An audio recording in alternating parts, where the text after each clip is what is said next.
As Brendan said, my name is David Thorne. So I'm from Manchester University and I work on Utopia documents and a project called Lazarus. Now, I think you'll have to excuse me because I'm going to slightly modify what I'm going to talk about.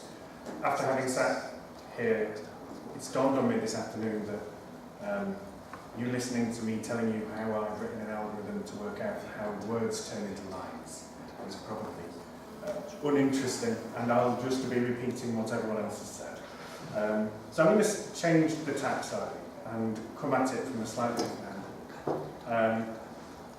Our main focus is users, using scientific literature as best they can. And I can work out which one it is, that one. The main thing that we work on is a piece of software called Utopia Documents, which you may have heard of. Essentially, it's a PDF reader. From a user's point of view, from a scientist's point of view, it's what they would use to read scientific articles. It should, if it works correctly, give them not only the ability to obviously read the article, but find articles, manage their collection, and also links them to the outside world, so that if there's anything mentioned in that paper, if that paper is mentioned in other databases, Utopia will do its best to find all of those links. And then we have a sidebar on the right, which we provide as much information as possible. And that should allow them, the user, to navigate literature. It should allow them to find data mentioned in articles quicker. But that's from the user's point of view. From our point of view, Utopia is a little bit more than that. It's also a platform on which we can then test new technologies. Technologies like those that have been mentioned today. And on top of Utopia Documents, the latest thing we're doing is something called Lazarus.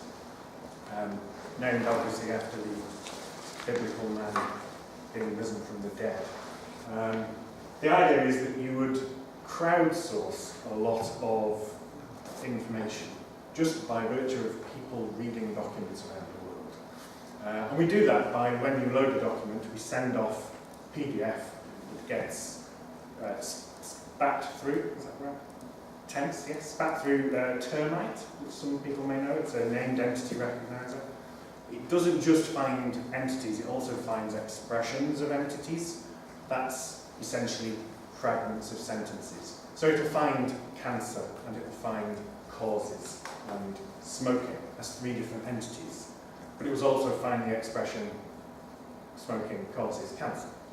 And those entities, those semantic terms, and those expressions then get stored on our server, along with whatever logical structure we can find. Now we use our own in-house structure, PDF extractors, to use the terminology that's being used today.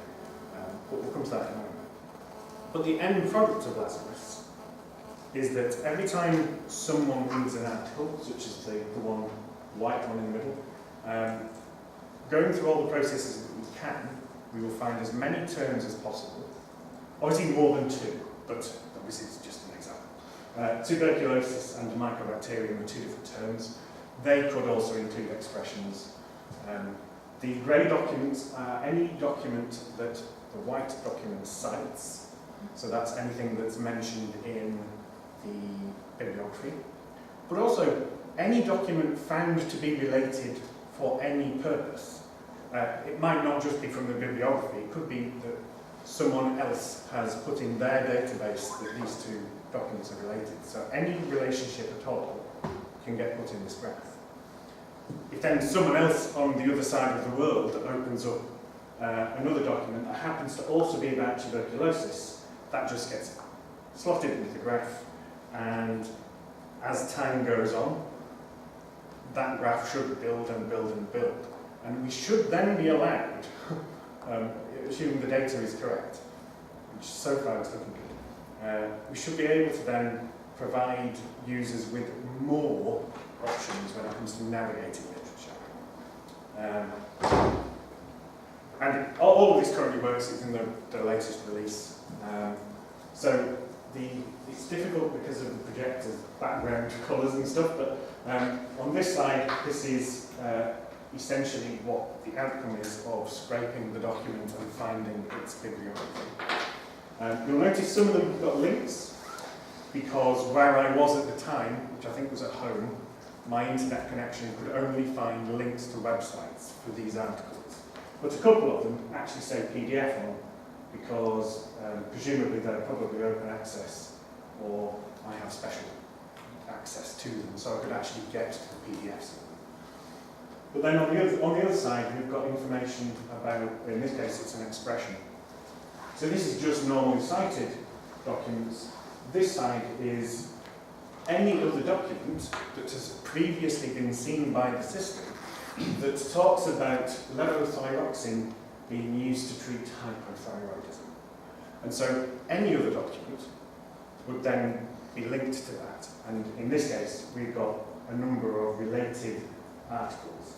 And so these are things which may not be cited because they may have been published after the articles were written, but they will then become available and you can then navigate it and pull down the PDFs directly.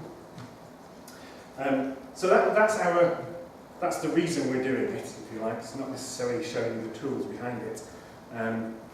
But I will show you a few of the tools, and I'll show you where there is a gaping maw in our pipeline, which I would quite like to fill with something from someone here, if we can find something that will work, and maybe tomorrow we can have a look at that. So there is a PDF extraction tool called PDFX that was written a couple of years ago by a colleague of mine. It's a Python script. I'll call it a script. It's enormous. When I call it a tangled nightmare, it really is. It makes me get kind of come out in cold sweats just thinking about having to go and change any of it. It's a huge mass of heuristics, if statements, miles long, trying to get every little edge case of, does this look like a citation, does it look like a header? And it takes a long, long time. Admittedly, we put it on a relatively slow machine, but it still takes a couple of minutes for a normal 10 to 12 page PDF. That's a long time.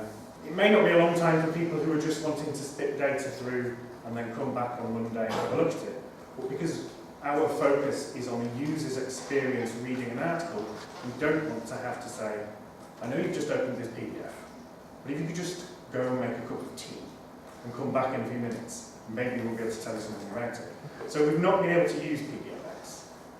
However, it is there and it's available slowly to give you a very high quality breakdown of a PDF.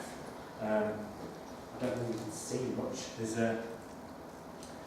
an online version of it at pdfx.cs.man.ac.uk where you can upload bad colours.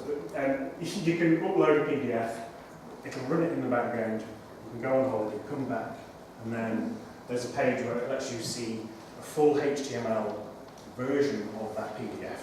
So all in one column rather than however many columns the PDF had. It's very nice, but it's very slow. So we moved that out of the way. And we went to HTC, which was Hamburger to Cow. Peter Murray Rust did once say that trying to extract information semantically out of a PDF was like trying to turn a hamburger back into a cow, and that it was therefore impossible. So we decided to try to prove him wrong. But HTC is written in C++. It's scary C++, if you don't know C++. But it's also very, very fast.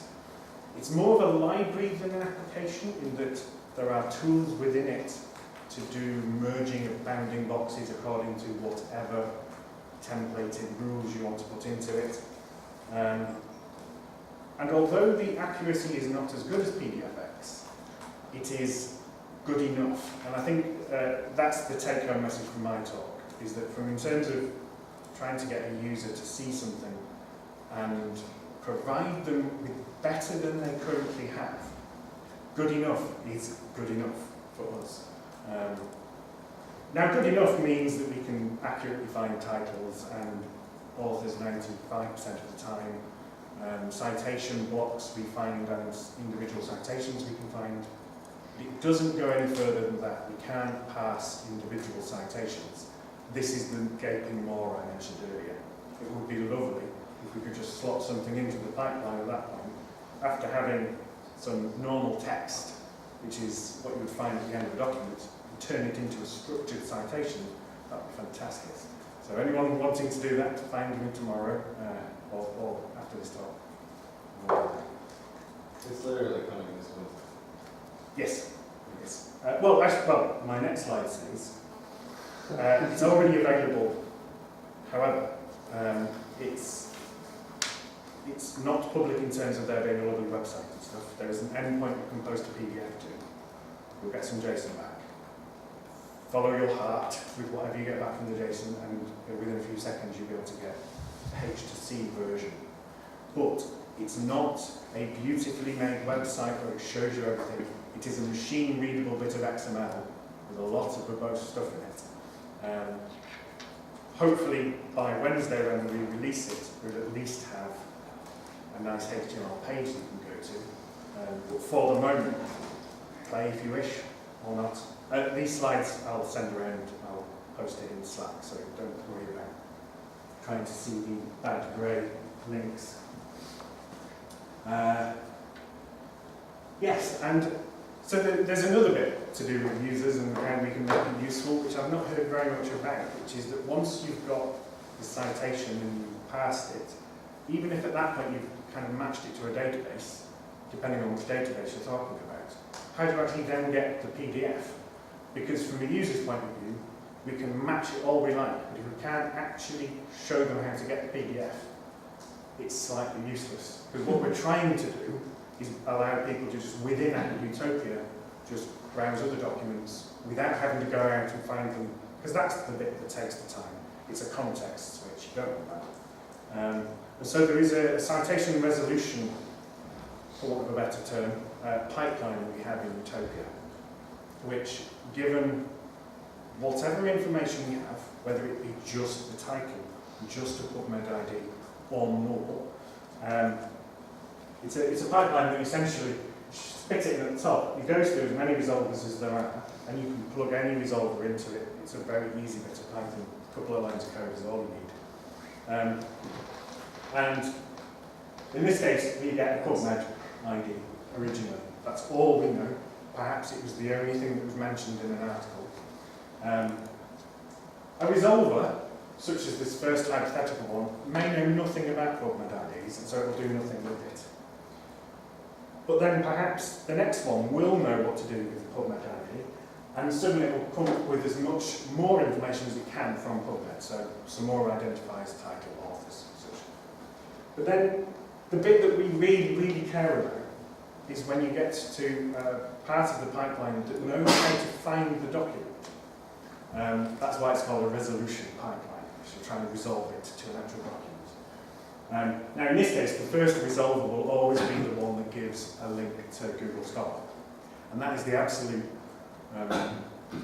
worst case scenario. But if it can't find anywhere else, you can at least send them off to Google Scholar that's pre-searched, and then they can try and find the PDF and download it. But in this case, because it's in PubMed, you can at least show them the abstract, which is a text HTML, which allows them to go to the PubMed site for that. But again, that's still a website. What you really want is the PDF. And so it might be that a couple of resolvers down, it's now found the link, in this case to PMC, which is an actual PDF link. And then the rest may do nothing. But that then means that in Utopia, it is really an integrated task of reading an article, clicking the word PDF, waiting a second, and then you've loaded into a new tab another article. And that's kind of the really important take-home message for me, is that it's got to be fast and it's got to be good enough to do the job. And remember, good enough to do a better job than they've currently got available is not a very high bar, because they've currently only got available having to go off to Google themselves and attempt to find other articles.